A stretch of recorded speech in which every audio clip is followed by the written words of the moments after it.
আসসালামু আলাইকুম। আপনারা দেখছেন সিভিএন টিভি ইউএসএ সংবাদ বুলেটিন। সঙ্গে আছি আমি আইনাল হক।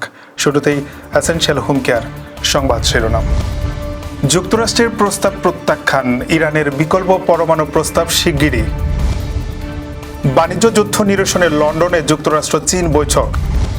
ইউনুস তারেক বৈঠক সংকট নিরসনে টার্নিং পয়েন্ট হতে পারে আশা মির্জা ফখরুলের। এবং গরমকালে হজ হবে না আগামী 25 বছর। শুনছিলেন এসেনশিয়াল হোম কেয়ার সংবাদ শিরোনাম। এবার বিস্তারিত। যুক্তরাষ্ট্রের প্রস্তাবকে অগ্রহণযোগ্য বলে প্রত্যাখ্যান করেছে ইরান। সোমবার এক সংবাদ সম্মেলনে ইরানের পররাষ্ট্র মন্ত্রণালয়ের মুখপাত্র ইসমাইল বাঘাই জানান, তেহরান শিগগিরই ওমানের মাধ্যমে যুক্তরাষ্ট্রকে একটি নতুন ও ভারসাম্যপূর্ণ পরমাণু চুক্তির প্রস্তাব দেবে। ইরান দাবি করেছে, যুক্তরাষ্ট্রের প্রস্তাব তাদের অর্থনৈতিক স্বার্থ রক্ষায় ব্যর্থ। পাশাপাশি ইসরায়েলের পারমাণবিক অস্ত্র কর্মসূচির বিরুদ্ধেও আন্তর্জাতিক সম্প্রদায়ের দৃষ্টি আকর্ষণ করে তেহরান। 2018 সালে যুক্তরাষ্ট্র চুক্তি থেকে সরে যাওয়ার পর থেকে আলোচনায় অচলাবস্থা চলছে। ইরান এখনো জানেনি পরবর্তী দফা আলোচনা কবে শুরু হবে। চলমান বাণিজ্য যুদ্ধ নিরসনে যুক্তরাষ্ট্র চীনের মধ্যে বৈঠক শুরু হয়েছে যুক্তরাজ্যের লন্ডনে। মধ্য লন্ডনের ল্যাঙ্কাস্টার হাউসে অনুষ্ঠিত এই আলোচনায় দুই দেশের শীর্ষ কর্মকর্তারা অংশ নিয়েছেন। যুক্তরাষ্ট্রের বাণিজ্যমন্ত্রী হাওয়ার্ড লোদকিন ও চীনের উপপ্রধানমন্ত্রী হি লাইফেং আলোচনায় নেতৃত্ব দিচ্ছেন। বৈঠকে শুল্ক সহ বিভিন্ন বাণিজ্য ইস্যুতে সমঝোতার চেষ্টা চলছে। গত সপ্তাহে মার্কিন প্রেসিডেন্ট ডোনাল্ড ট্রাম্প ও চীনা প্রেসিডেন্ট শি জিনপিং এর মধ্যে ফোনালাপের পর আলোচনা নতুন গতি পায়। ট্রাম্প এই ফোনালাপকে খুব ভালো বলে উল্লেখ করেন। এর আগে 12 মে জেনেভায় উভয় দেশ 90 দিনের একটি প্রাথমিক চুক্তিতে পৌঁছায় এবং শুল্ক শিথিল করতে সম্মত হয়। তবে মূল বিরোধপূর্ণ ইস্যুগুলো এখনও মীমাংসিত হয়নি। প্রধান উপদেষ্টা অধ্যাপক ডক্টর মোহাম্মদ ইউনুস ও বিএনপির ভারপ্রাপ্ত চেয়ারম্যান তারেক রহমানের মধ্যে অনুষ্ঠিত হতে যাওয়া বৈঠক রাজনীতিতে এই মুহূর্তের প্রধান ইভেন্ট বলে জানিয়েছেন বিএনপির মহাসচিব মির্জা ফখরুল ইসলাম আলমগীর। তিনি বলেন, বর্তমান সময়ে এই বৈঠকের গুরুত্ব অনেক বেশি। জাতীয় ও আন্তর্জাতিকভাবেও এই ইভেন্টের গুরুত্ব অনেক বেশি। তাদের সাক্ষাতের মাধ্যমে অনেক সমস্যার সমাধান হয়ে যেতে পারে বলে আশা প্রকাশ করেন মির্জা ফখরুল।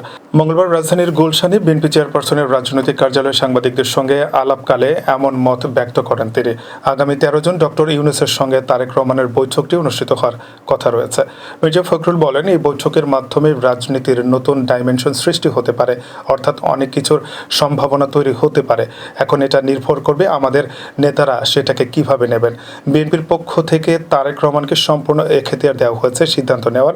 এই সাক্ষাৎকারে তার সাফল্য প্রার্থনা করছে। হজ করতে আগামী 25 বছর যারা সৌদি আরবে যাবেন তাদের আর তীব্র গরম সইতে হবে না। 2026 সাল থেকে শুরু করে হজ যাত্রা ধীরে ধীরে বসন্ত, শীত ও শরতের মতো তুলনামূলক ঠান্ডা মৌসুমে চলে হবে বলে গালফ নিউজের খবরে বলা হয়েছে। দেশের জাতীয় আবহাওয়া কেন্দ্র এনসিএম এর মুখপাত্র হোসেন আল কাতানি বলেন, এবার যে হজ হলো সেটা গ্রীষ্মের শেষ হজ।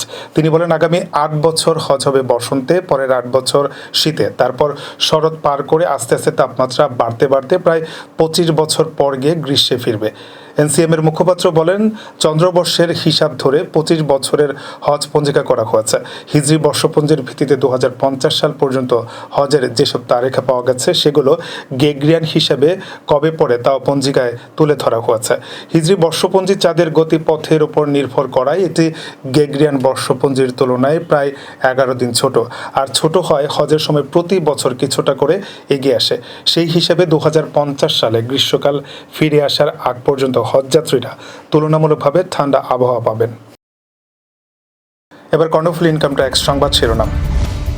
নিউ ইয়র্ক মহানগর বিএনপি উত্তরের ঈদ পুনর্মিলনী ও মতবিনিময় সভা।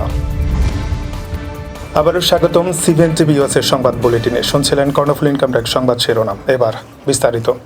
নিউ ইয়র্ক মহানগর বিএনপি উত্তরের উদ্যোগে ঈদ পুনর্মিলনী ও মতবিনিময় সভা অনুষ্ঠিত হয়েছে। গত 7 জুন ব্রঙ্কসের আলাক্সা পার্টি হলে এই ঈদ পুনর্মিলনী অনুষ্ঠানের আয়োজন করা হয়। এতে প্রধান অতিথি হিসেবে উপস্থিত ছিলেন বিএনপির ভাইস চেয়ারম্যান ও সাবেক মন্ত্রী advocate Nitai Roychowdhury. Guest of honour ছিলেন বিএনপি চেয়ারপারসনের উপদেষ্টা ও সাবেক বিরোধী দলীয় চিফ হুইপ জয়নাল আবেদিন ফারুক এবং বিএনপি চেয়ারপারসনের আরেক উপদেষ্টা বেবি নাজনীন। প্রধান বক্তা হিসেবে বক্তব্য দেন বিএনপির কেন্দ্রীয় আন্তর্জাতিক রাজনৈতিক বিষয়ক সম্পাদক আনার হোসেন খোকন। আলোচনায় বক্তারা দেশের বর্তমানের রাজনৈতিক প্রেক্ষাপট, প্রবাসী দলের সাংগঠনিক কার্যক্রম এবং আগামী দিনের করণীয় নিয়ে মতবিনিময় করেন। অনুষ্ঠানে বিএনপির নেতাকর্মীরা ছাড়াও প্রবাসী বাংলাদেশি কমিউনিটির বিভিন্ন পর্যায়ের ব্যক্তিরা উপস্থিত ছিলেন। দর্শক, এই ছিল সিবিএন টিভি এর সংবাদ বুলেটিনে। শেষ করছি। পরবর্তী বুলেটিন দেখার আমন্ত্রণ জানিয়ে এতক্ষণ সাথে থাকার জন্য ধন্যবাদ সবাইকে।